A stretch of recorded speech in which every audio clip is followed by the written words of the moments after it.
Good afternoon, Sean here, Mountains Garage. I have been restocking from all my Turbo 400 builds of the last few weeks. And today I got a shipment of 4L80E drums and some other miscellaneous parts. And I've never actually done a dedicated video on what it takes to take one right out of the package and make it suitable to install in your Turbo 400. There's a few steps you need to go through. Some are specific to the valve body. Others are just good practice. So why not rip right into it? But before I do, I get some questions about assembly lube.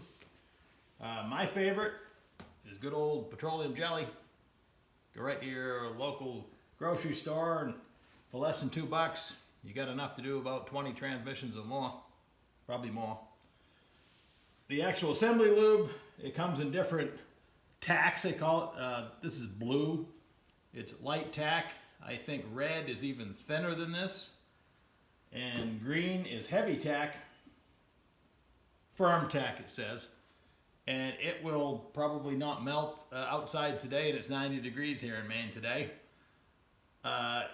We're experiencing a rare day. It's actually 90 degrees, but it's dry heat, which I often hear about, but we seldom get. Typically we get wet heat, humid air. I don't like it. But the forecast for the rest of the week, not that you care, is 70 degrees, 65 to 70 degrees and sunny for the next week. So I have a few other projects I want to introduce. Maybe we'll get to those. But today, it's hot out. I'm inside. I've already got the mail. And I got lots of stuff to play with. So let's go over a few details on the 4L80E drum. All right, the application is 1997 and up 4L80E. You'll see them advertised all over the internet. They run between $100 and $140. I prefer the ones that are around $100. They should come with the 34 element Sprag, the spiral lock, the race, and the metal shield. This particular drum, it actually showed up last week, and I had to steal the 34 element Sprag from it. So I'm going to put it back on. So that's why you see one in a package. It comes wrapped in wax paper, and it's plenty oily. No problem there. Now you have a 50-50 shot of putting it on correctly. But you see these brass things right here? They go down, just like that. So if you install that down, just like that, take the race. If you're real careful, sometimes you got to push the rollers over, but most of the time you can push it right on. And now it's freewheeling clockwise, locking counterclockwise. So that's good. Put your race on. And the spiral lock, there's two openings for your pocket screwdriver or your prying device. I like to have the ends not near those. So I spread it out, kind of start halfway and force it underneath. Work my way around. Make sure it all goes underneath. Grab my glove. And it snaps in nicely. Sometimes you got to push it in a little on the outside, but instead of forcing it, I'll go ahead and take it back off and start over again. So now both drums are equal. Double check the one I didn't do. It looks good. I'll actually move. I don't like the snap ring opening right there. So I'll fix that off camera. But that's nice. It's a good looking drum. You can go ahead and install the Sprag. We're going to be drilling a hole 1/16, so you don't get centrifugal apply by oil building up under the piston. That won't affect this. The way we drill it, any debris is going to mostly stay inside the drum, but it won't get near the Sprag, so no worries there, and it'll be easy cleanup because the drum is already clean. So my favorite tool in the world, the old pocket screwdriver. These are both nice. They come with a pressure plate that's probably been resurfaced and 5 new steels. Ow. And a wave plate. We won't be using that either. We have 5 brand new steels and a nice looking pressure plate. We'll definitely be using that. Same story here. My hand slipped last time because the Sprag race was oily. Same situation. That's either been resurfaced, these are brand new. See if they got a brand on them. A lot of times if they're USA, Alto, or whatever, they'll say it on the little ridge, but no name on them, so either way, they're really nice. Now, I need to take, the 480E has a molded piston, 97 and up anyway, and a spring-loaded, self-contained. The springs are contained in the ring, and we can't use either of those because these are both going to be trans brake applications where I need the Super Duty direct return springs, and I'm going to put an aluminum piston in, and I'm going to cut to add extra clutches. So we got to go over to the press and remove the snap rings. I hope this video comes out well. We'll see in a minute. So I like to line up my snap ring groove facing me. Kind of align the... Gotta be careful where you're pushing on the metal. It's not so critical on this spring-loaded plate, but the one we're gonna put back in with the heavy springs, you want to be in toward this lip. If you're way out here, good chance you're gonna bend it. I hold on to this so it doesn't twist. Just crank her down. You got plenty of room. These are my favorite snap ring pliers to pop it out of there. You just kind of got to start one side. And don't do that. That went past my head. Oh well, I'll find it. Let her up easy. Be careful it doesn't get caught like that. Sometimes it'll get caught on the snap ring groove. This one's free. And I'll do the other. All right, back at the bench. I found my snap ring. No harm, no foul. We were going to be discarding this. That. The molded piston, and all pistons should just twist and pull right up. I like to give them a little twist. You can see where there's lubricant on here. Somebody has had this all apart to clean it. Same situation, just that was kind of stuck. Give her a twist. I find the twisting motion does less damage. Back to the handy pocket screwdriver. We won't be needing this inner lip seal. Hopefully you can still see me because I can't see what's on camera. But if you're careful, you can reuse those. We don't need them where we're going. We want full piston all the time, and won't be needing that. So now we got to drill the 1/16 centrifugal hole. I go opposite the check ball, so I like to do it up in this area. And at first, what I had read, you should be close to the lip, but further investigation and personal experience, I like to set back from the edge up to 1/8 of an inch. So I pretty much let my prick punch guide me. I put the edge of it near the side, kind of like this. I'm directly opposite the check ball, not that it really matters. This probably shake the camera, but give it a quick tug.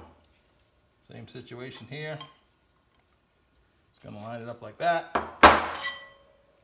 Now I'm ready to drill. My drill of choice lately, I buy 10 packs. These are Drill Hog. I'm not associated with these people. It's just what happened to come in the mail. I bought them online, probably eBay or Amazon. I don't remember. 100% lifetime warranty, but I don't hold them responsible for me breaking the drill bit going through the drum, which happens often. I'm going to hold the drill at an angle. If you come in this way, the chuck's going to hit the drum. You're really going to be in trouble. So I've set back from the edge, and I'm going that way out through the drum. I just use a little bit of lube. Doesn't matter what you use. There's not going to be a lot of debris. It's going to be really fine metal. Some drill really easy. Some don't. So I prepare. That's why I buy a 10-pack of drills. What's the old expression? You're going to break some eggs? Well, I'm going to break some drill bits. I'll be back. I'm not going to bore you with me cussing and swearing and trying to drill 2 holes, but let's do it. And we're back. Know your eyes aren't playing tricks on you. I went ahead and did the 3rd one that was sitting over there. So now we have 3 drums that are drilled with a 1/16 bleed hole out through the back of the drum. It ends up about in the middle over here due to the fact I set in a little bit from the edge and had to drill at an angle, so it works out really well. I broke a drill bit on each one. In each case, it broke when it came through the back. It was just barely sticking out, and of course it's broken flush on the inside. Don't panic. I take my same prick punch that's ground to a point, and I put it in the hole here. I just tap it down, that'll start it. And then I use a shank of a broken drill bit. Just gently tap it and it'll push it right out. Because you made it through. And the reason why the drill bit breaks is because it's only 1/16. And I'm going really fast and the drum's not being held still. Any amount of wiggling, it grabs it and breaks it off. If I was to make a jig to hold the drum, maybe on an angle, and use the machine to do it, I would break less drill bits. But in this point in time, I just continue to break drill bits apparently. So now we need a piston. You could use a steel piston if you have the right spacer for the amount of clutches and steels you want to run.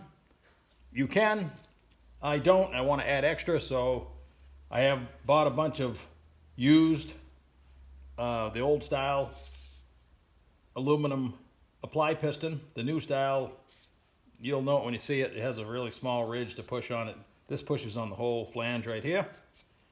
So these are nice, but they come in all different thicknesses. This one I've already measured is 900. I measured it to that square, that raised portion, that boss, if you will, to this side.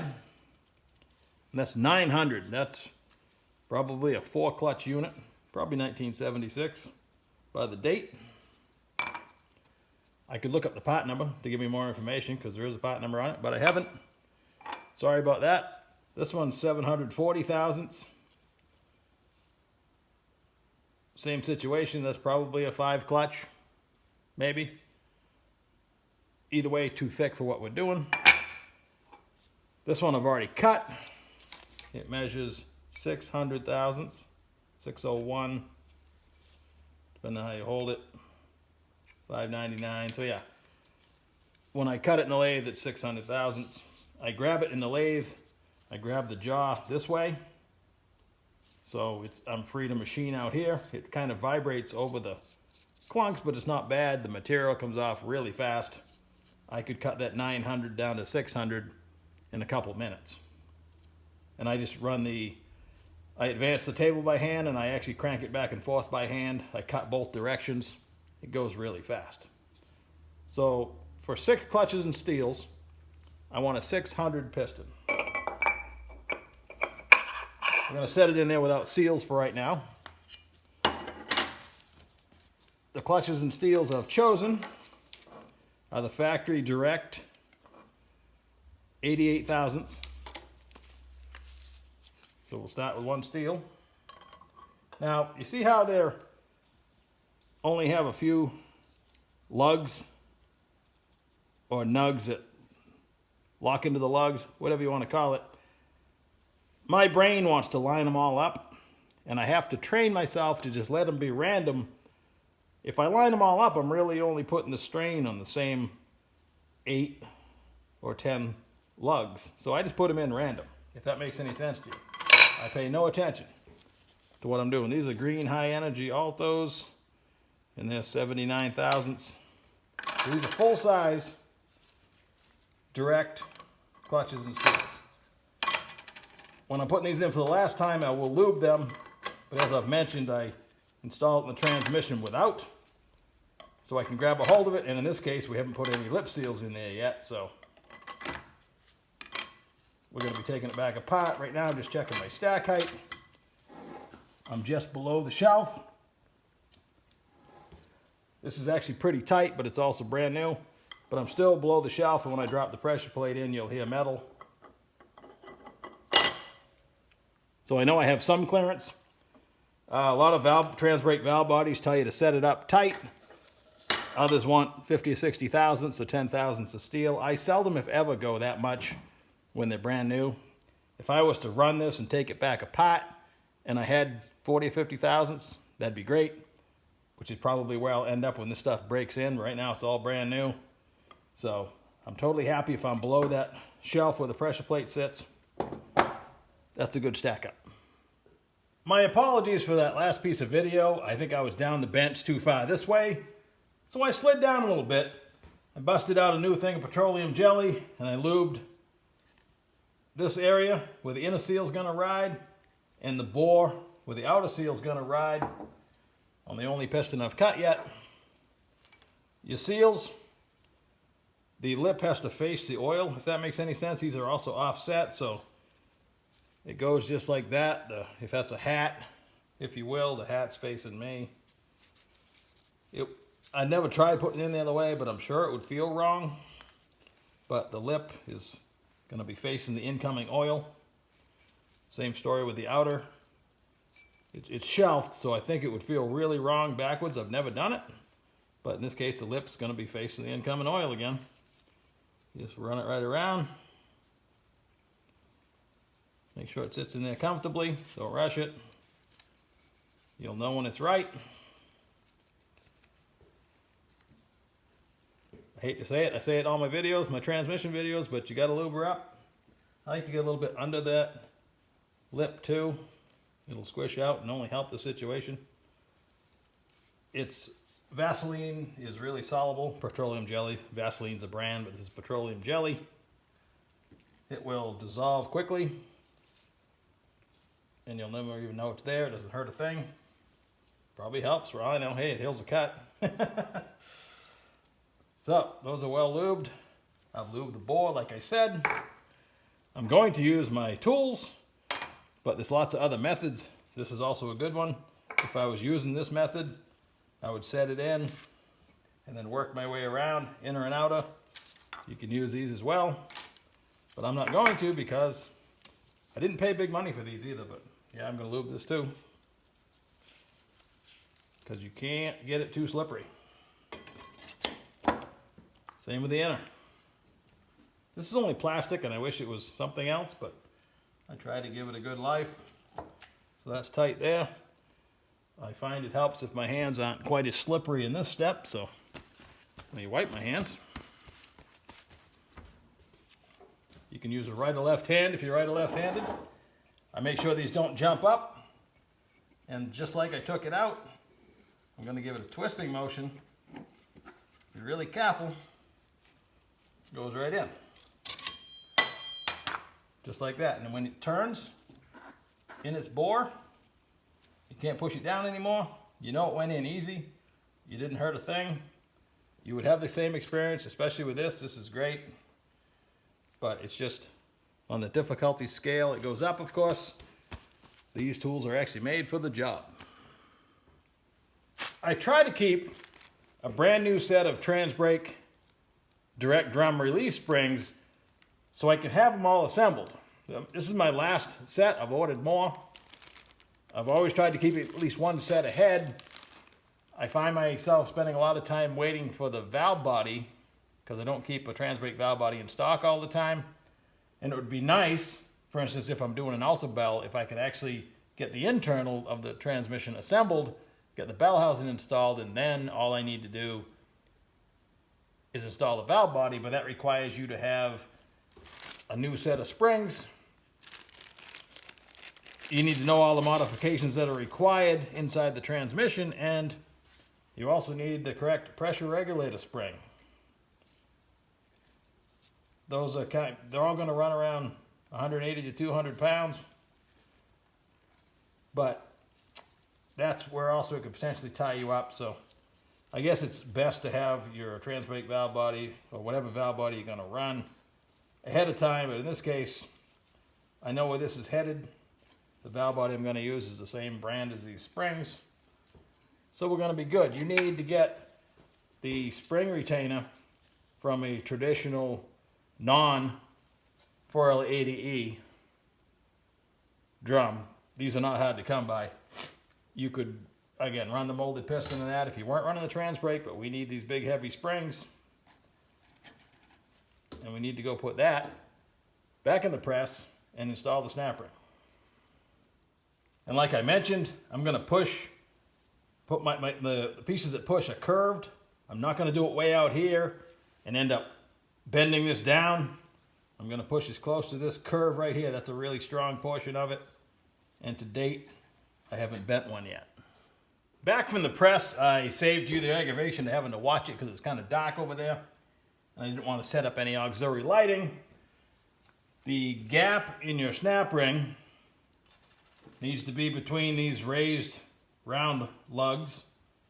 Those lock it in, so when you release the springs, the snap ring is captured, so everything's free to do its job, and the tremendous pressure that that's under is not going to go anywhere. This would have to fail for those to jump out of there.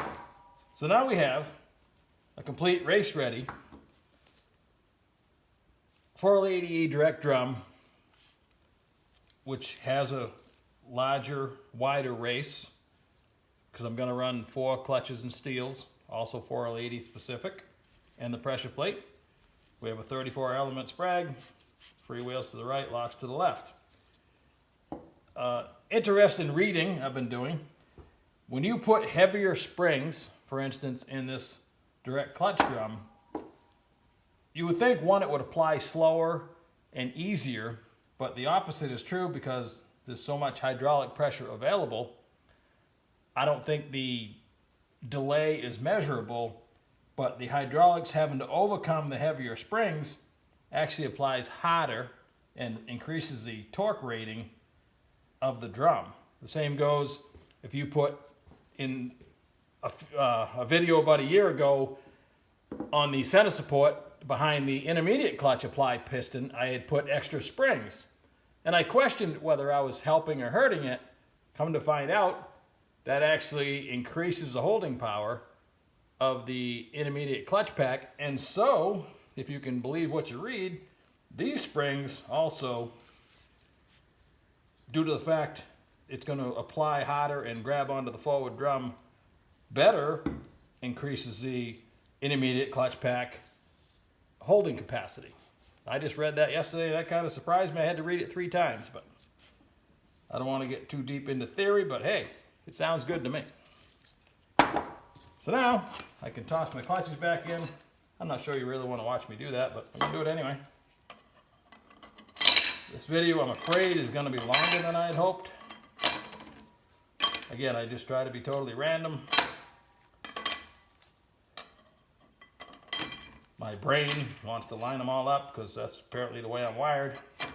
I'm sure there's a name for the diagnosis, but let's not go down that road. Now, somewhere around here, come on, we have a snap ring. Putting the snap rings in the drums is one of the most easiest fulfilling things I think you can do. I just start one end. You kind of do this with your hand. You can go all the way around by hand. You don't need a screwdriver or anything. Of course, they come right out with a screwdriver, but we got nice clearance. That's ready to take some power. All right, the idea for this video, in my head, I figured I'd be lucky to get 5 minutes worth of footage, and this is probably one of the longer videos I've shot lately. Go figure. From the camera angle, maybe I should lay off the cake tonight after supper. Hey, you gotta laugh at yourself. And this drum, and what I'm setting up for is I have a TH475 on the floor. I want to put this is a good solid direct drum. It's going to have a straight cut lower unit. I'm going to buy a forward clutch drum that has a 300M or a Vasco input shaft. The Vasco is stronger, or the NASA shaft they call it. 300M is a step up from stock, so I'll go with that. I have a billet forward clutch hub. I'm going to build the stronger than I typically build. I don't typically buy drums unless somebody is asking for it, because it takes a transmission that's around $2,200 to $2,400, takes it to over $3,000. That stuff adds up in a hurry. This is going to be, well, let's face it, they're all for me until I sell them, I guess. Because I'm strange. This is going to be the 475. When I build it, it's going to be first and second gear start valve body, 6, 6, and 4 clutches. It's going to have again, the input shaft I mentioned. It's going to have some good stuff. And that's that. Thanks for watching. We're going to cover that in a future video, along with the street build and more how it works and whatnot. My shop life here has been, I'm trying to clean in between taking care of mail that comes in. This mail turned into a video. So anyway, like, share, subscribe. I hope you got something out of it. I'll catch you in a few days.